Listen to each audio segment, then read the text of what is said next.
We, the Bangla people, welcome you to our country. We are the lawful inhabitants of this peninsula for thousands of generations. We are part of this land on which we stand, part of the waters that flow in and around. We are part of the dreaming stories that are connected. The full awareness of oneness with the land and waters will ensure a future for the children of tomorrow. Ngaya Wanaguru Bangala Mirinya, Yura Damilbu. Thank you.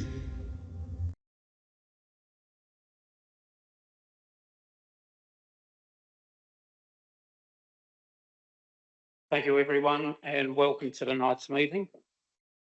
In delivering our oath to Whyalla on behalf of the Council, we, the Whyalla Council members, commit to serving the community of which we are a part, and will work together diligently and collaboratively to create a prosperous future in which we all can share. I now invite you to either stand or sit for the obituary notices, followed by the traditional moment silence. Matthew Taylor, Neville Munn, John Vandertuck, Leon Sperling, Peter Collins, Eric McLean, Chris Mays, and Alan Castle.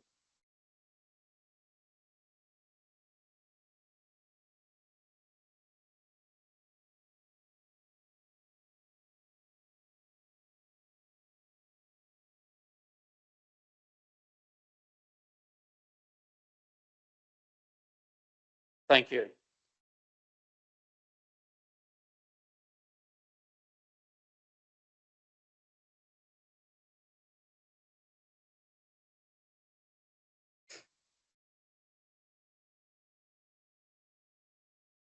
I've just realised this seat hasn't got the sides on. I thought there was something wrong.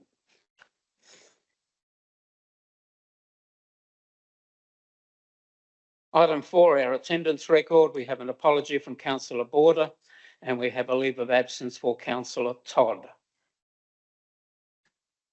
Item 5, our council member and executive declarations. 5.1, conflicts of interest. Does anybody have a conflict of interest they wish to declare? Councillor Kobelka. Yes, in regards to PBI funds management and another confidential item, I'll leave the room. Thank you, Councillor. Yes, sorry. Why have you got a conflict of interest? My employer is a tenant. Thank you, Councillor. Councillor Inglis. Name is Peter. Our company did the waste management for the Perks Group as well. So conflict of interest, I'll probably have to leave the room as well, I suppose. Yeah. Thank you, Councillor. Yeah. We'll get a referee's ruling. Yeah, I don't believe that if that Councillor Inglis's conflict would prevent him from participating. So you heard that? Yes. Yeah. So whilst he's noted the perceived conflict, he could stay for the item. Oh, thank you, CEO. Item 5.2, does anybody have a gift or benefit to declare? Councillor Knox. I attended the Whyalla Dance Theatre at Middleback Theatre. I think it's about $60. Thank you, Councillor. Deputy Mayor Pond. I also attended that event. Thank you.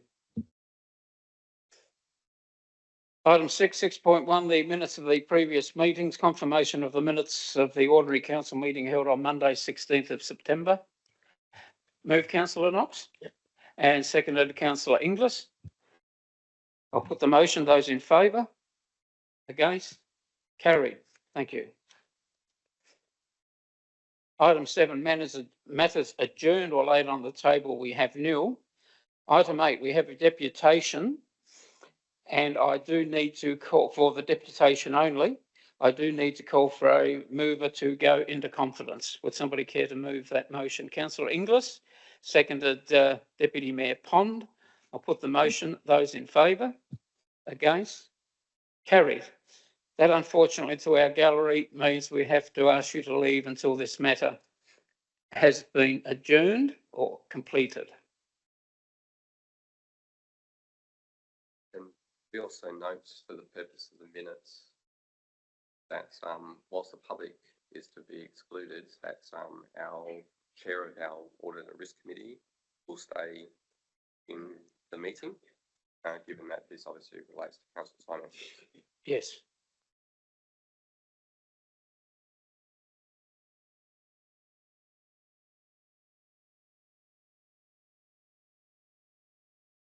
Item 9, petitions, we have none. Now, we will be just changing the order of the agenda as we have Grant Strawbridge still online. We're bringing forward item under 14.2, corporate services ordinary reports, because they involve Grant. Item 14.2.9, the Audit and Risk Committee annual report to council. The 14.2.2 financial results 23-24. The budget review, item 14.2.3, the budget review 24-25 Q1, incorporating financial results 23-24. And the fourth one, item 14.2.7, 2023-24 audited financial statements. We'll deal with those now out of that order, seeing we have Grant online and this involves the Audit and Risk Committee.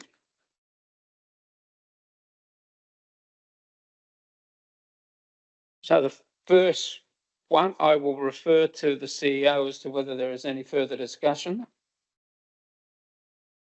Okay.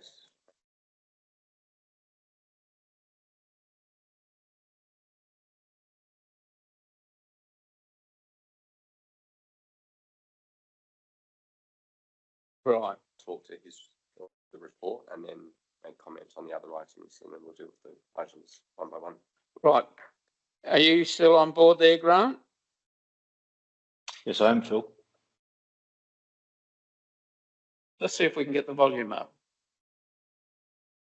I got mine flat out. How's that? What about our end? Oh, got two Grants when I say Grant.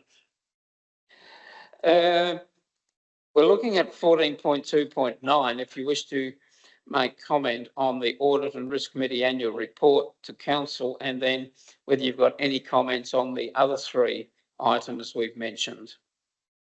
Thanks, Phil. Can you hear me okay? Yeah, that's better. Okay, all right. We'll speak a bit louder. In relation to our annual report, we've had a busy period. We don't finish our meetings early, so that proves the depth of discussion we do go into and the commitment from the committee. I think the report does give a good summary of our work program and outcome for the year. A key for us going forward will be prosecuting and pushing for realisation of any of the service reviews that have been had in the past and we are looking at in the future.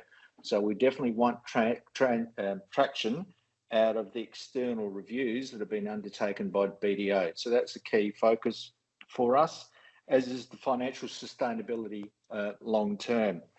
The report to me says it all. What I didn't have in my pack, and hopefully the council have, is Annexure A and Annexure B, which provides the outcome of our survey, which council did participate in. So at a higher level, and it was also as a summary. So if that is not in your pack, if I can ask the administration to send that out to committee, to council members, because I think it does give a good summary of the feedback we've received as a committee. And what we'll do is we'll pull out any key themes that sits within that review, but we're very comfortable with what we are delivering on and the feedback we're receiving at the moment. So Phil, I'll take any feedback or any questions on that one first, if you like. Yep, thanks, Grant. We will check on those annexures. Does anybody have any questions of Grant Strawbridge at this stage? No red lights on, Grant, so whether you have any comments on the other reports. Okay, so the next one, Phil, I think was 14.2.2, the financial results for 23-24? Yes.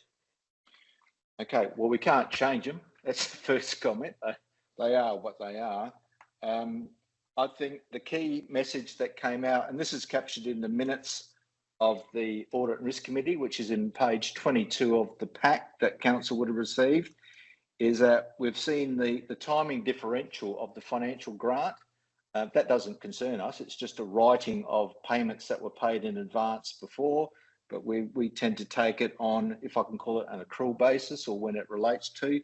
But the key will be to have the message ready for the community when they see such a large negative and panic at that large negative. So the key is to get in front of the narrative in relation to the performance. So we're talking about an adjusted position, not an underlying position. So we encourage the leadership within the council to be ready for that and to be proactive in relation to talking through that $5.6 million difference purely due to timings of the past. What it is showing is clearly revenue down, expenditure up, and consideration needs to be going to things that will pause in the future. But I'll touch on that a bit more, Phil, at item 14.2.3, and also the degree of carryover of projects. I'll cover that one at 14.2.3. So I'll take any questions on that one if you like, Phil. Any questions, members? No, no red lights. So proceed to 14.2.3. Okay, so this is where we're talking about the Q1 review. What we've seen is carryover expenditure from 23-24 being lobbed into 24-25. From the committee's perspective, that should have been taken into account when we built the budget for this year. As it's not, consideration needs to be given to what will now drop off the back end if we are lobbing this over the fence into this financial year, because we just cannot continue to run, well, we didn't spend it last year, here's the new budget, plus here's additional expenditure on top of that. If we couldn't get to everything and we still got carryover, surely we can't get to everything that's on the playlist in 24-25. In relation to the airport runway and the debt forgiveness, what we've said there was we need a baseline position of how is the airport performing and what is the actual level of carrying debt we're allocating to the airport just before we do a debt reduction strategy or debt forgiveness strategy. Because we've been looking at this, and if we're just making notional entries, well, in fact, the airport may not be the millstone around our neck that we've thought. So the key there is let's get a base position, and then we can look at the position going forward around the airport. And that will be key also when we talk to the state government in relation to the requirement for runway airport upgrade that we're looking at as well. So the key for us, and the recommendation to the council in relation to the Q1 review is it only be accepted subject to leadership coming back in the Q2 review of how they can restore the budget to its original position. So ours is a subject to recommendation to council, is just not to accept it and increase the values, but put it back on management. Well, what can you do to get that back into the original budget position? Because we'll know there'll be other unders and overs coming through. So that would be the key message coming out of that. The other big one for us, Phil, is in relation to we look at the economic environment within Australia, South Australia, and Whyalla is really at that hot pointy end, that tipping point. And we've just heard from the externals in relation to shopping centre management and the issues they're going through. And the question the committee has back to council is really challenging back on spend going forward, particularly around the windfall benefit we will receive from the land sales. And are we reading the room right in relation to investing in the foreshore at this stage? Should we be purely bunkering down, as every other resident probably is in Whyalla, around reducing expenditure and outlay. And should we just be taking that benefit back to the bottom line through reduced borrowings and being very conservative and very mindful of the pain, the angst, as well as the concern that local residents have, rather than continued spend on things like the water park and the foreshore. So that's the key one sitting for us around. This should all be about pulling the head in, debt reduction, waiting for when we have greater certainty. That's when we should be looking at spending, but also reading the vibe of the people within Whyalla and what would they expect, and are our decisions actually passing the pub test going around in relation to expenditure. So I'll take any questions on that one, Phil. Any questions, members? No, you have a captivated audience, Grant. So the final one before we go back to all the recommendations, 14.2.7. Okay, in relation to a very clean audit, which is always of comfort once we see the quality of the information that's being provided by management and the integrity that is provided, a very clean audit. We went through our normal process when we looked at the draft financial statements. We always drill into the management representation letter. Is there anything telling us in relation to valuations, litigation matters, frauds, and the like? Looking at any post-day events, the council should be aware that they are signing this off as at the 1st of October, not as of today, because that's when the signatures have been placed on by Phil and the Chief Executive. So that's why we're not considering any other balance day events or any subsequent events, because it's been signed off under a delegation. Normally in a corporate, what you would have, a larger corporate, what you would have is the books would be live right up until the day the board would approve the financial statements. This is not the case because they were signed on the 1st of October. We then went through and had a look at the auditor's report, and that was very clean in relation to their review. Estimates and adjustments is normally where organisations trip up in relation to have they gone through appropriate valuations. It's very hard when you look at a council because of the long-term assets that sits there, but the methodology is very clear, as are the external providers who have gone through that review. We then look at any accounting standards, and I'd encourage, well, hopefully all of the committee members, council members have read page 24, 25, 26 and 27 of the minutes in the pack, because this gives the overview of what we go through as a committee. So we looked at the accounting standards and where management haven't early adopted and why. We looked at the accounting principle on the lease in relation to the head office, given there's a peppercorn rent sitting within where we're currently located. And we also looked at the depreciation rates. So legal expenses, key personnel and liability leases were key. We're very comfortable in relation to where management had landed, where the external auditors had landed, as well as the independent declaration from the external auditor as well. So a very clean result, a very easy result to get our head around, but we still go through the protocol of asking all those questions. So we are recommending it to the council as at the 1st of October. So Phil, I'll take any questions there. Again, members, any questions for Grant? No red lights there. Grant, thank you very much. With those explanations, if we go back to the recommendations, right, CEO. Thanks, Mayor. Look, I think it would just be remiss of me not to make a comment. If it's not clear from what the chair of the Finance and Risk Committee just presented to council, it is a very, very rigorous process. I've worked in local government for in excess of 20 years, and the current Finance and Audit Committee that we've got is sort of head and shoulders above any other committee that we've worked or I've worked with, and I know Kathy shares the same view.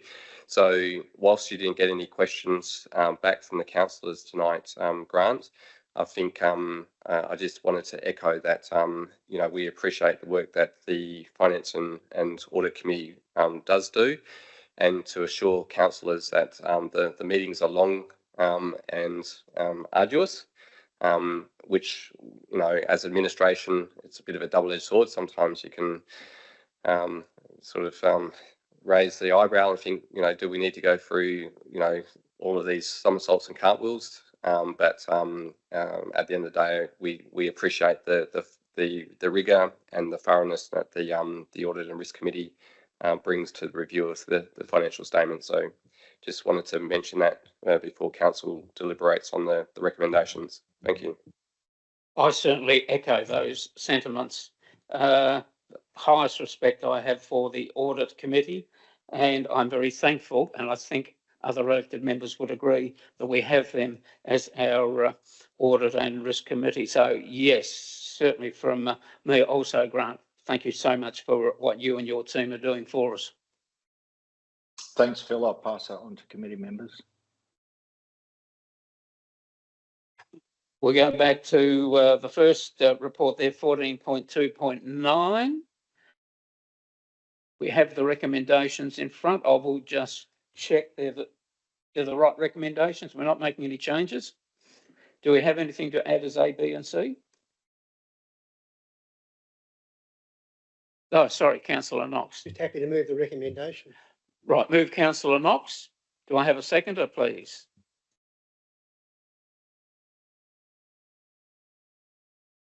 Yes, I knew that. So we've got the recommendation that we receive and note the Audit and Risk Committee annual report to Council. Seconded Councillor Simpson. So we have a mover and a seconder. I'll put the motion. Those in favour? Against? Carried. Thank you. The second one, 14.2.2. The financial results 23-24.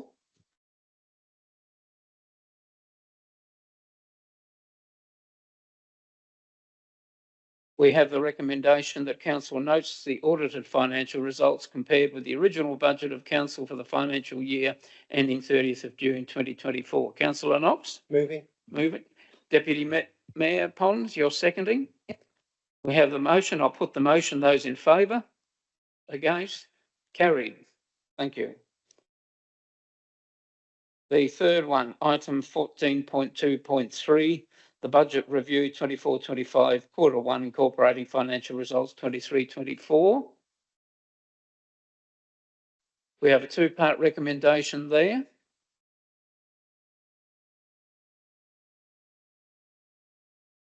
Is that, or was that? Yes. Councillor Knox moving? Moving 1 and 2. 1 and 2. Do I have a seconder, please? Councillor Inglis. We have a motion. I'll put the motion. Those in favour? Against? Carried. Thank you. And the fourth one, item 14.2.7, the 23-24 audited financial statements. We have a recommendation there. Councillor Inglis moving. Councillor Simpson seconding. I'll put the motion. Those in favour? Against? Carried. And again, thank you. And thank you very much again for your contribution, Grant. Thanks, Phil. I'll depart if you're comfortable with that. Cheers. Thank you. Right, we'll go back into the agenda. Item 10, public question time. Now, I do believe we have a question there from Ms. Leanne Roberts about illegal dumping. We have an answer. Ms. Roberts, I presume you're one of the ladies. Do you wish us to read out the question and answer? Yeah. Right. Question 1, I'm sceptical that a local resident actually cleaned up the illegally dumped rubbish for the council. Can we confirm if this is accurate? Did the individual whose information was clearly visible in the post receive a fine? How much does it cost the council yearly to clean up illegally dumped rubbish? And what actions are the council taking to address illegal dumping problems? The answer: the rubbish was reported to council by a local contractor and was cleaned up by the contractor after evidence had been gathered. The alleged offence was then investigated and managed by council officers. In the 23-24 financial year, council spent approximately $365,000 on illegal dumping across the city. Council officers continue to investigate and follow up on all reports of illegal dumping within the city and surrounding bushlands. There are a number of strategies identified within the City Amenity Project, which were endorsed by Council at the September 2024 Council meeting. Council staff are working on implementing the City Amenity Project strategies over the next 12 months, with one of the aims being to reduce the amount of illegally dumped rubbish. Question 2. What will the $25,000 allocated for treatment of the old civic building's exterior actually cover? Is this a one-time expense or will it be ongoing? If the scaffolding was meant to be a temporary solution, why has it taken so long to implement a more permanent fix? The answer: the $25,000 allocated for treatment of the former civic building located on the corner of Darling Terrace and Forsyth Street includes purpose-made colour bond flashings that will encase and secure in place unstable material generally confined to high-level roof elements, including flashings, upper wing walls and parapets. The time taken to implement this solution has been due to the complexity of the project, including consideration of property market conditions and whether or not council would proceed with demolition prior to releasing the property to market or not. It is envisaged that this process will likely take at least another 2 years. Therefore, the containment of the unstable material by less intrusive means is being implemented.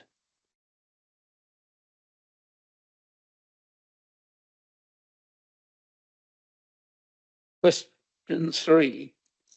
As per the City of Whyalla Council submission to the Remuneration Tribunal of South Australia, March 2022, Chief Executive Officer Remuneration Report Annexure C, page 16, residential ratepayers in Whyalla contribute 84% to total rates compared to the average of Band 2 councils of 77%.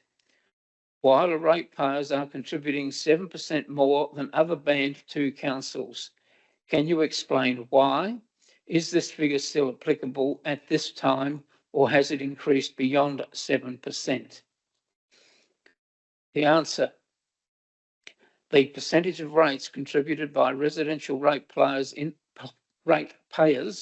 Whyalla is closer to 81% at this time, which is approximately 4% above the average of 77% for other Band 2 councils. The property mix for each council is unique, and this affects the percentage of rates that it is appropriate to raise from each group. For example, 95% of properties in Whyalla are residential, while the average across the other Band 2 councils is only 85%. One item that impacts this is that 4 of the Band 2 councils have a high proportion of primary production properties, being Adelaide Hills, Alexandrina, Mount Barker and Murray Bridge. Primary production properties are normally large land holdings that tend to pay higher rates per property, which brings down the amount of rates that need to be raised from residential properties. The other item that impacts Whyalla's rating system is that the largest local employer, being the Steelworks, sits outside of the council area and so is not subject to rates. The Steelworks does pay an amount in lieu of rates by agreement, but this cannot be recognised as rates. If this amount was paid as rates, the percentage of rates paid by residential properties reduced to 78%, much closer to the average of similar councils. Therein ends the questions. Thank you for your questions. Moving on to item 11, council member activities. You have them as usual on the screen.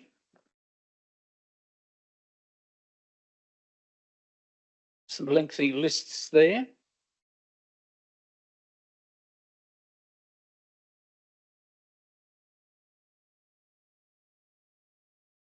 And I give those members very brief opportunity if there's anything you wish to elaborate on. Brief moment gone. Thank you. Item 12, presentations. We have none. Item 13, committee reports. 13.1, the minutes of the Audit and Risk Committee meeting 1st of October 2024. Take the minutes as read. We have a recommendation. Councillor Knox moving and Councillor Klobuchar seconding. I'll put the motion. Those in favour? Against? Carried. Thank you.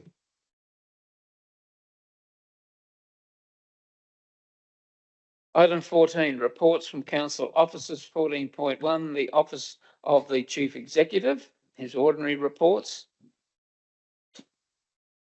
Got several there from the Chief Executive. 14.1.1, the Chief Executive Officer's action report for October. We have a recommendation. Take the report as read, but if there are any questions, certainly feel free to direct them to the CEO. Deputy Mayor Pond. Do we have a rough estimated time of demolition for the fauna park? I'll ask Colin to respond to that. Work is absolutely happening now and we are going out to tender. But Colin, some additional information. So in regards to the fauna park, there is a timeline. I'm aiming for the end of November for the safe work prohibition, unless the delays come from the contractors.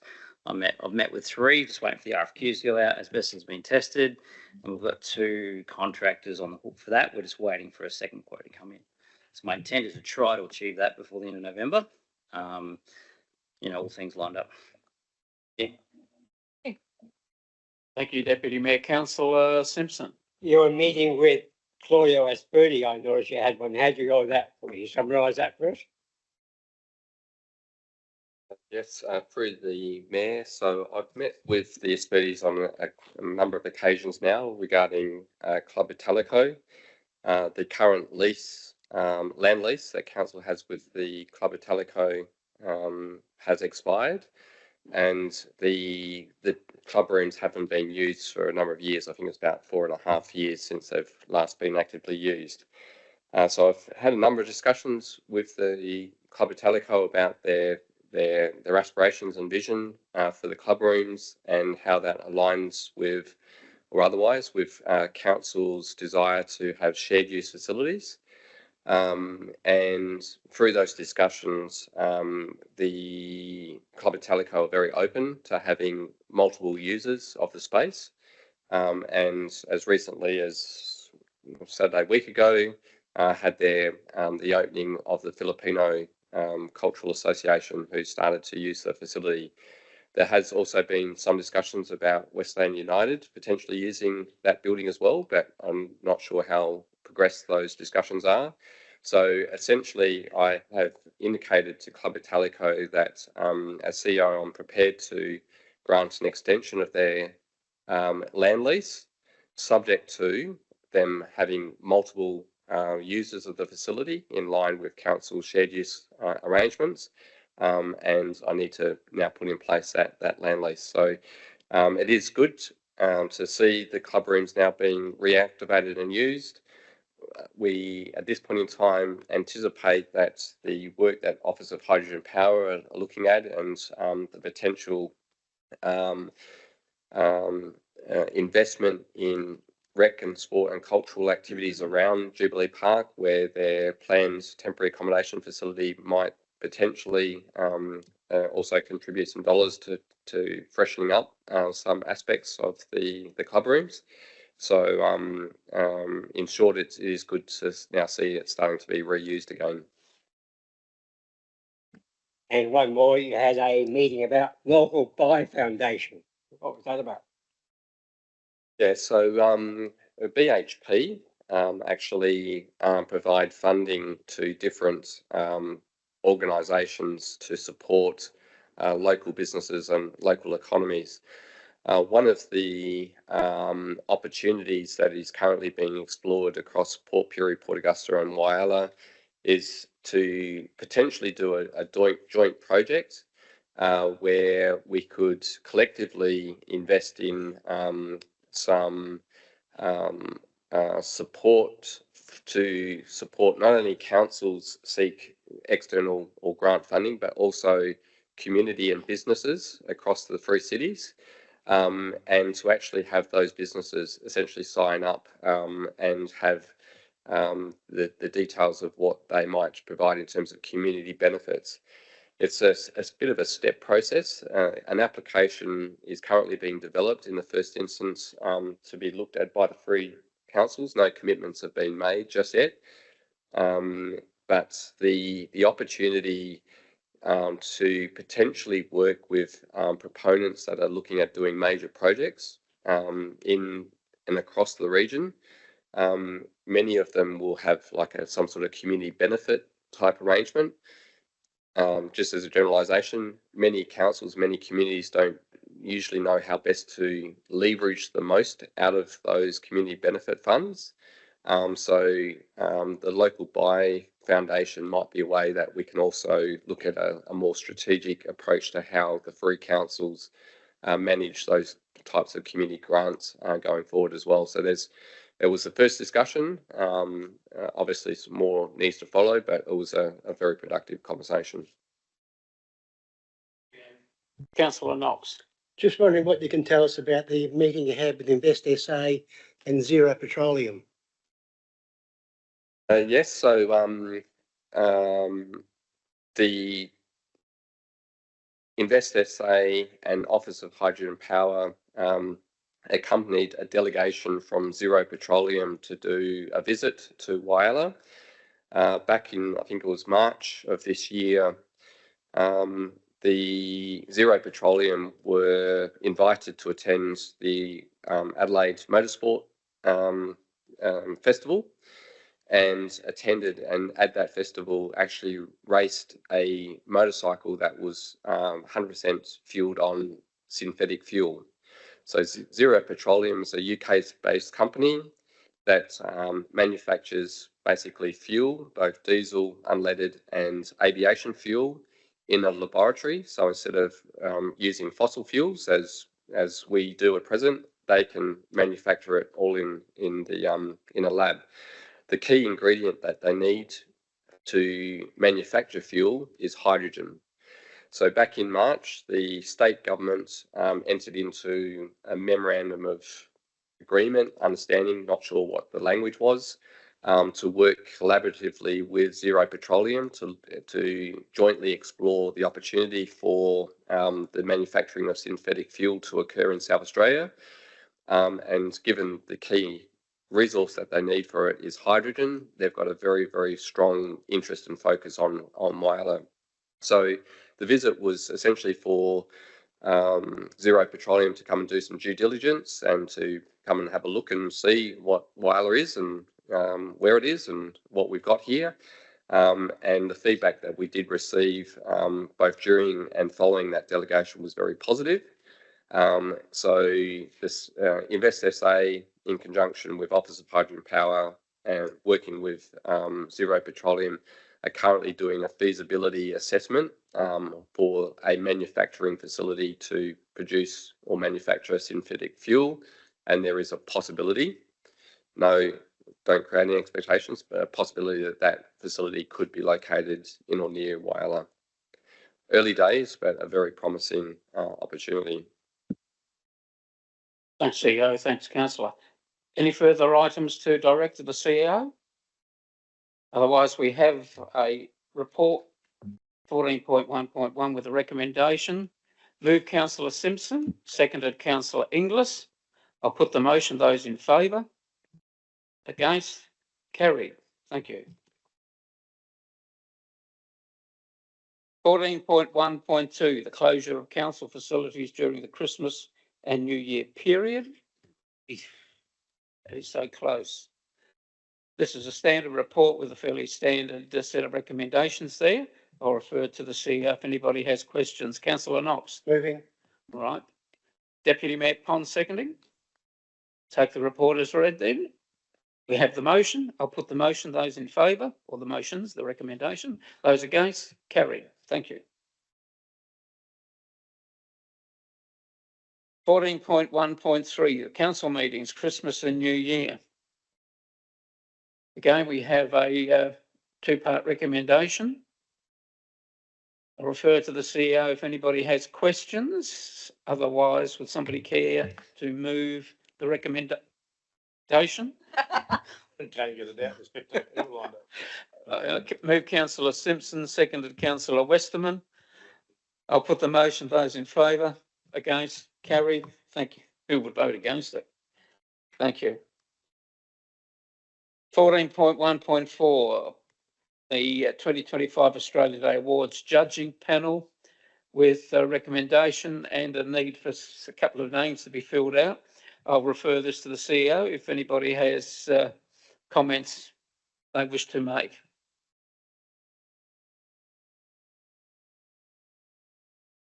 Right, in that case, we're looking for, if there's no comments, if we look at the recommendation as to those that normally are on the judging panel, and we have 2 vacancies for 2 elected members.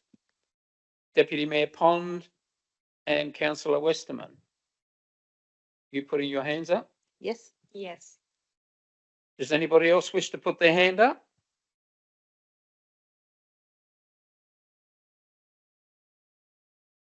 The name's already appearing on the screen. So we have now a completed recommendation.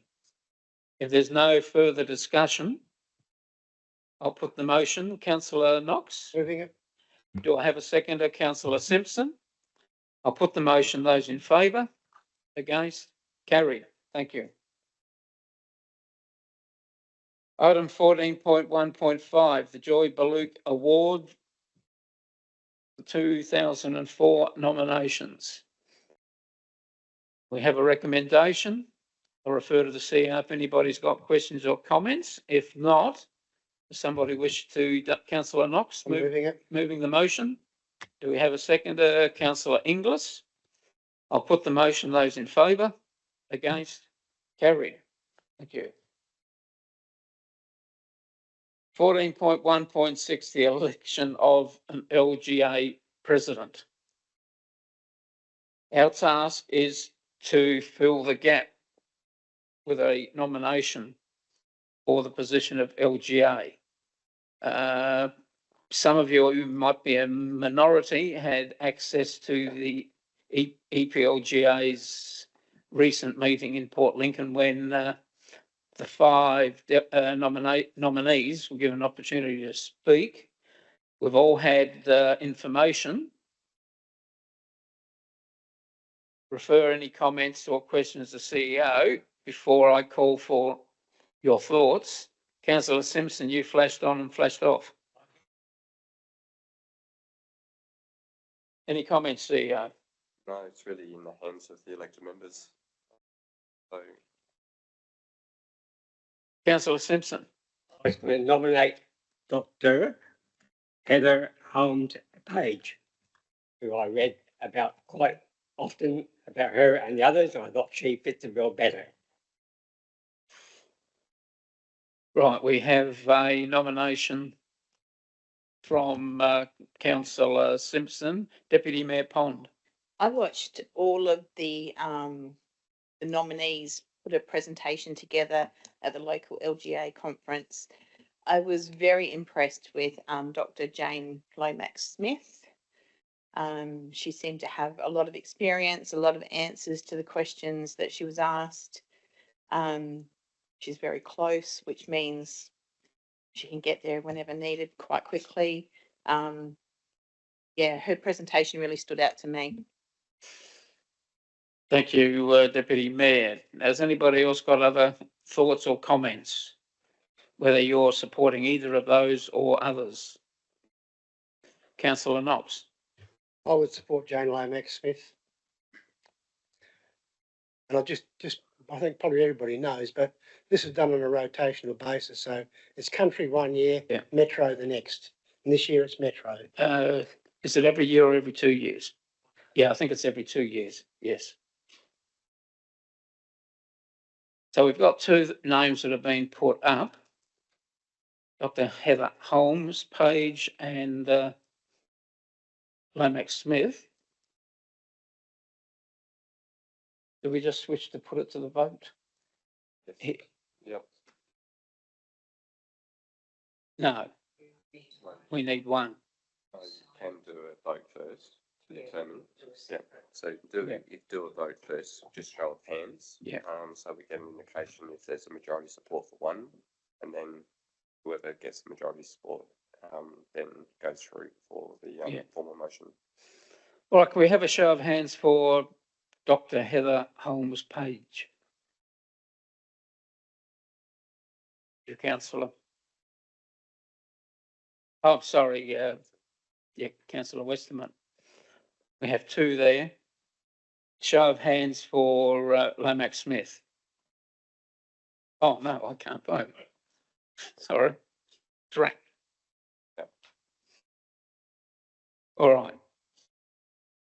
I think we have a preferred there. So could I have call for a recommendation, please? Councillor Inglis. I'll move it. You're moving that we nominate Dr. Jane Lomax Smith. Yep. And Deputy Mayor Pond, you're seconding. Yes. We have a motion. I'll put the motion. Those in favour? Against? Carried. Thank you.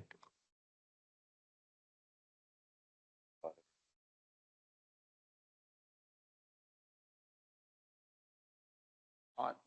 You heard what the CEO said. Item 14.1.7 will be deferred to a future meeting. On to item 14.2, the Corporate Services Ordinary Reports. Now, ignoring the four that we've already been through, 14.2.1, the monthly budget report for September 2024. And I'm sure if anybody has any questions, I can refer to our finance manager to answer anything there. Do we have any questions? Councillor Simpson? I do. I'm not sure which class it is. Terror is on there. $52,000 for memorial and bed other lights on page 107.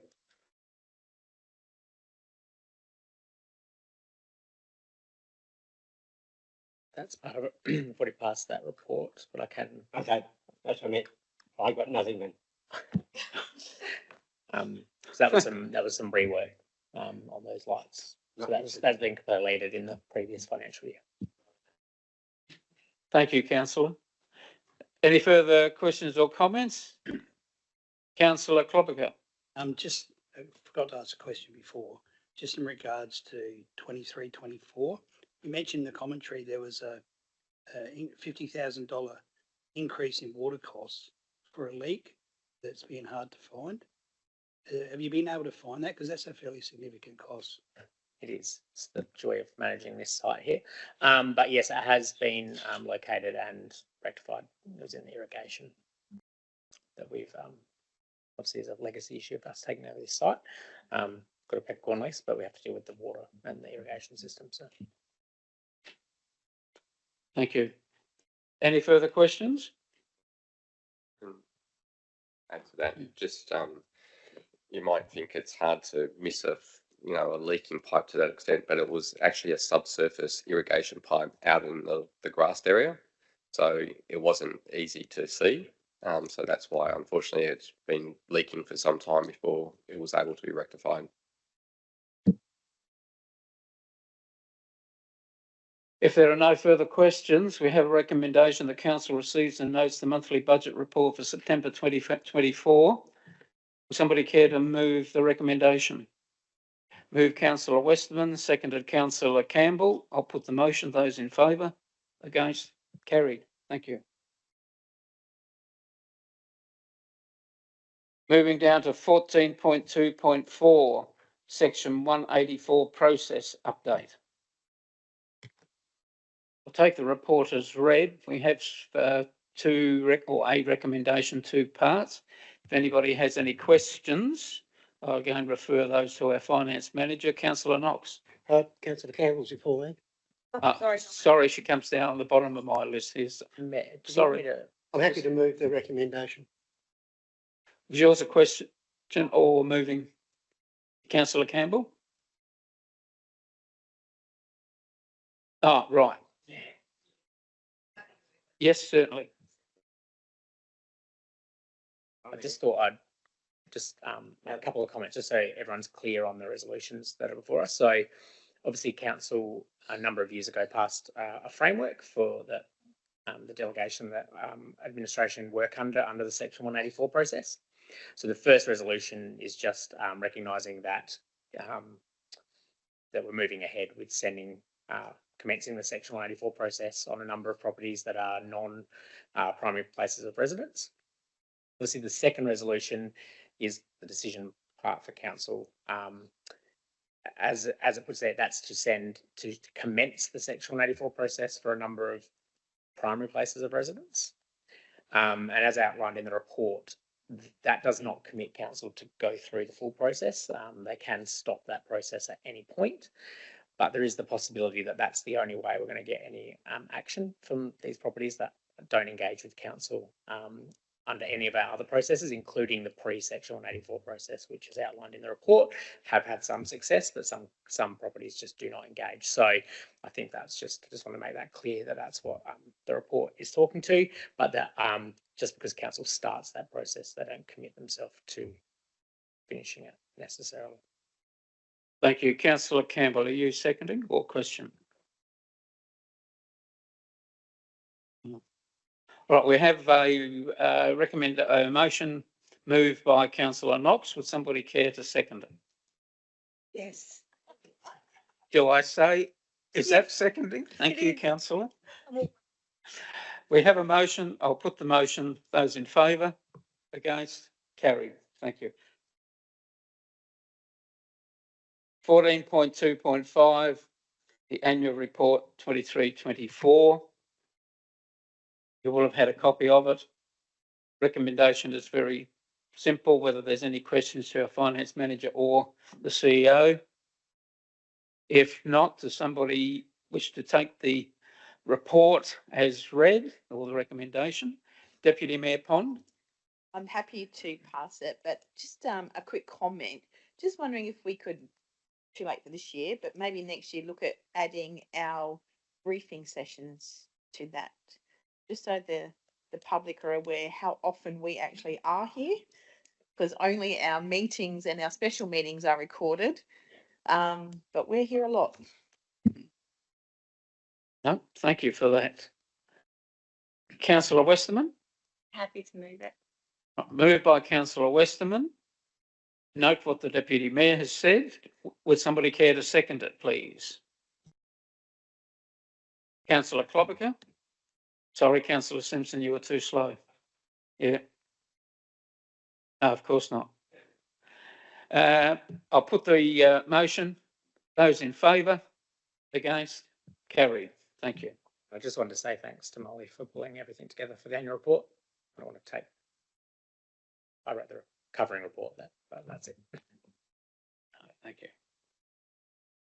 Item 14.2.6, the quarterly report procurement, 1st of July to 31st of August. Again, a recommendation. We'll take the report as read. If anybody has any questions or comments, Councillor Klobuchar. Just a general question. I know that there's the local spend was like $5 million, which is great. You give kind of a breakdown in reasons for the non-local purchases. Could you just give us a bit of an example of the local stuff, what that money was spent on? What the local one was rather than the non-local. Yeah, look, I mean, we try and procure most of our spend through local if possible, and obviously there'll always be things that we can't procure locally, large contracts, specialised things. But I mean, maybe we need to pull maybe that's something we can add to the the future report around some of the larger spends. Obviously, it builds. There's lots of little things that build up to Yep. to It'd be make good up. because you mentioned the non-local stuff. There's a pretty good breakdown of that. Yeah. And I'd like to see a similar breakdown for the local. Yeah, I think we can add that to future reports. That's a good idea. We'll put the large spends in there. No, good one. Thank you, councillor. Any further questions or comments? If not, would somebody care to move the recommendation, please? Move councillor Westerman, seconded councillor Klobuchar. I'll put the motion. Those in favour?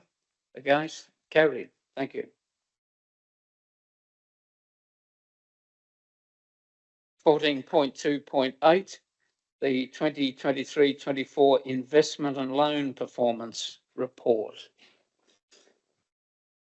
Again, I'll take it as read. If anybody has any questions, I'll take those. Or comments?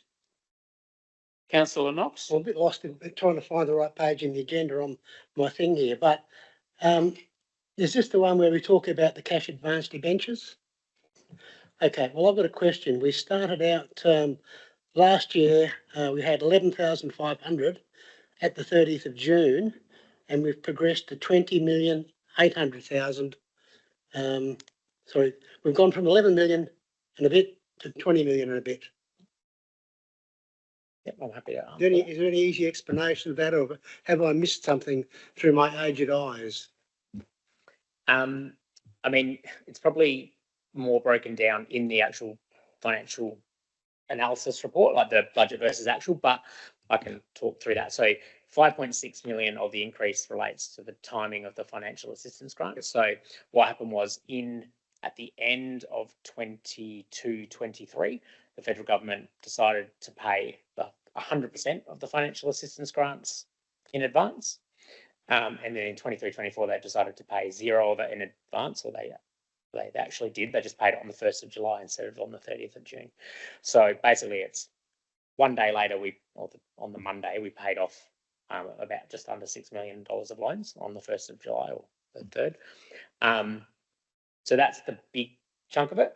And we always were projecting some loan increase. That we're around these years now are about where we're predicting our loan peak to be, and then it's going to drop off. And obviously with the land sales coming, that's going to actually exacerbate that. But we already were predicting peak loans. So it's just the amount of, we've had like a larger capital program over the last couple of years as we've had some carry forwards and that sort of thing. So, but as I said, so if you add the 5.6 million on, you're at 17 million. So the actual underlying increase in the loans was 3.8.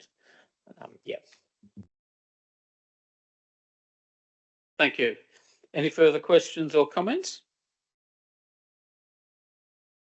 Otherwise, we have a recommendation that council notes the investment and loan performance report for 2023-24.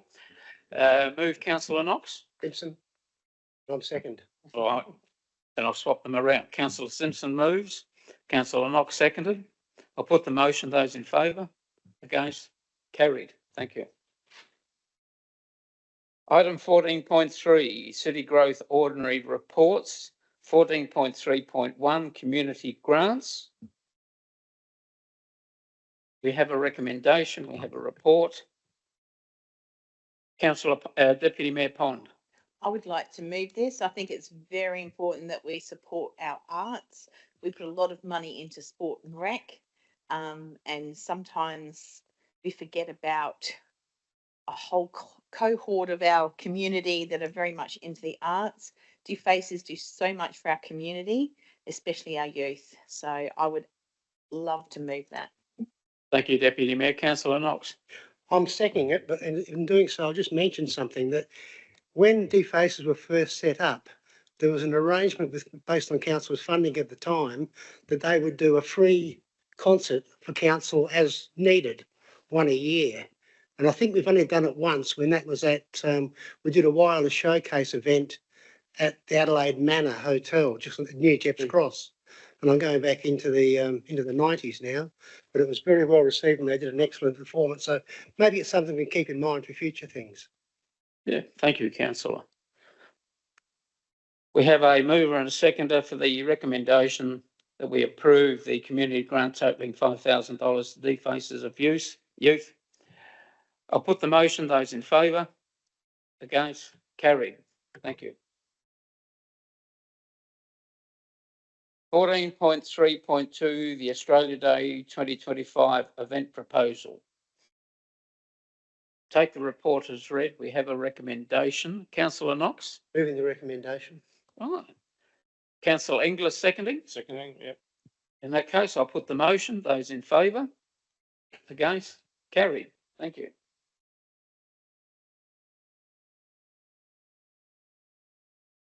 Item 14.4, City Infrastructure Ordinary Reports. We have none. Item 15, Information Decision Reports. 15.1, Council Members. 15.1.1, the Mayor's List of Engagements. Anybody has any questions, I will endeavour to answer them.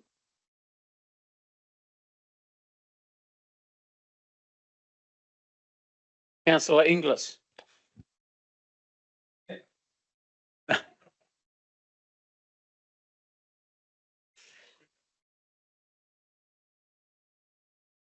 All right, you've had the Mayor's report. No questions, no comments. Can I call for a mover of the motion, please, or recommendation? Oh, grief. Now, I've got Councillor Knox on top as the mover and the Deputy magic Mayor microphone today. as the seconder, or should they be the other way around? I think we're pretty spot on. Pretty close. All right. I'll put the motion then. Those in favour? Against? Carried. Thank you. 15.2, Corporate Services and City Growth. 15.2.1, the monthly information report for October. Quite a lengthy list of information and activities for us to take note of. Does anybody wish to make any comment or have any questions about any of the aspects before I call for a motion, unless Councillor Knox? I'm happy to move it, but in doing so, I just raise one little point. On page 279, where we've got the details regarding membership and borrowing numbers from the library, which is great, but there's no comparison numbers, so we can't compare with how we're going against last year in terms of membership and borrowing. So I'd like to make sure that we include those in those reports. Otherwise, they're meaningless. Good point, Councillor. So you're moving. Councillor Simpson. I had a question. In this area here, is this where the tenders report was? Report on tenders? I think it was. Tenders. Oh, so you're behind, are you? I've been behind all night, thank you. Sorry? Just ask the question. Yes. Yeah. What was the question again? About, there's a tender called for work at Nichols Avenue School Closet. Not any changes made there at all, so I don't know what the tender is called for. So there'll be a report come to a special meeting in November on that topic. Okay. Thank you. Thank you, Thank you, Councillor. Brad. So do we have a second? Councillor Knox has moved. Deputy Mayor Pond, you were too slow again, Councillor. I have a recommendation. Those in favour? Those against? Carried. And I do thank those responsible for compiling the information, which is exceptionally useful. Moving on to item 16, notices of motion. We have none. Item 17, questions on notice. There are nil. 18, any questions without notice? Councillor Knox. The first one is the RDA. When are we going to get a presentation from them? We've talked about it for a while now. I would think it would be best to have a presentation at a briefing night. Can ask more questions then. But I really don't think we're getting a lot of value out of the RDA because lots of things happening and they don't seem to be getting involved from an outsider's viewpoint. The other thing is the Eyre Peninsula Landscape Board. I'd like to hear from them as well in terms of what they are going to do for our area and what things they could do in our area, because we're spending a lot of money with them. And I'd also like to know what's the next steps in terms of the divestment of properties process that we started probably a couple of years ago now. Seems to be dragging its feet. So the 3 questions. In terms of the RDA, I have reached out to the RDAs to have that presentation. I was at one stage looking at the 28th of October, but they've got another commitment on that day. So at present, it's currently slated potentially to the 18th of November, which is a free night for council. So it would be an extra workshop. So that one's in progress. I haven't reached out to EP Landscapes Board. That's the first time that's been raised. But if we have the RDA presenting on the 18th of November, it makes sense to have the Landscape Board attend the same night. So I'll aim to achieve that. And in terms of divestment of property, there is a number of properties that are at various stages. Have you got most of the details top of mind or close to top of mind? Yeah. Yes, thank you. We are actively reviewing the resolution of a couple of years ago in terms of the divestment of properties, and in particular there will be some information coming through to the 4th of November special council meeting and a briefing. The old library in Patterson Street, we're currently preparing for the divestment of that property. We'll provide an update at that stage. The properties whereby we were looking to transfer to land leases and transfer the actual buildings over to the current occupants is currently very much in train, and we will provide an update at the 4th of November meeting. Okay, and I've just got one other one, and I have raised this probably every year since I've been on council. The Local Government Association's AGM is coming up in November. And was council's policy always in the past to allow one more councillor to go along to that at council's expense? I'm not interested in going because I've got issues at home I need to care for, but other people may be interested in going to it. So I think we should always extend the opportunity and see who's interested and then pick somebody to go. Thank you, councillor. Deputy Mayor Pond. My question relates to a question that was actually asked earlier by a resident regarding illegal dumping. Thank you for saying it's in progress and staff are looking at it, but just wondering if you've got a little bit more detail in that. There was a question of, has the person been fined? If you could just go a little bit more into the process, and if it hasn't actually been dealt with yet, maybe a timeline of when it will be dealt with.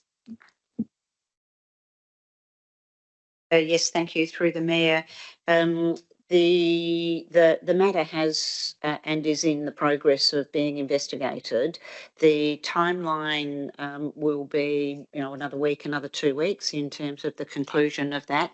I can't say whether an expiation notice has been issued or not at this point in time. I'll take that on notice, but I will have a chat to the Regulatory Services team tomorrow.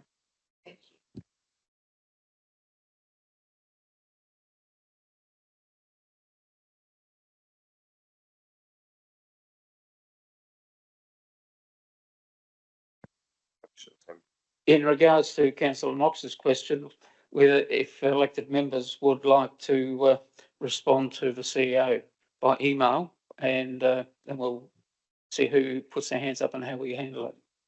But thank you for the question, councillor.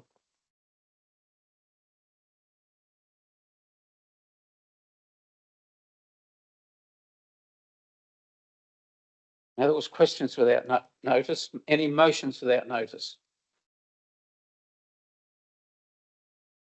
No motions? At that note,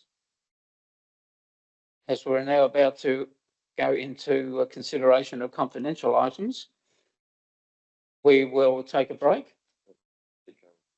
Yes, I'll seek somebody to move that we break for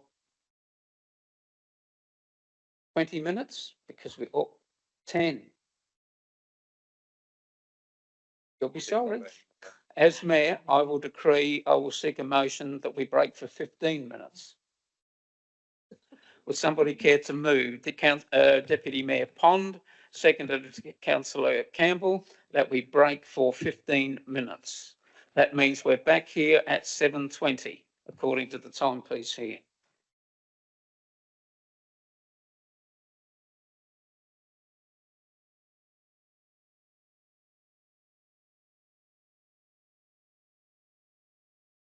Would somebody care to move and second that we reconvene the meeting? Move Councillor Knox, seconded Councillor Campbell. I'll put the motion. Those in favour? Against? Carried. Could I also now call for a mover that we go into confidence? Councillor Inglis, seconded Councillor Campbell. I'll put the motion. Those in favour? Against? Carried.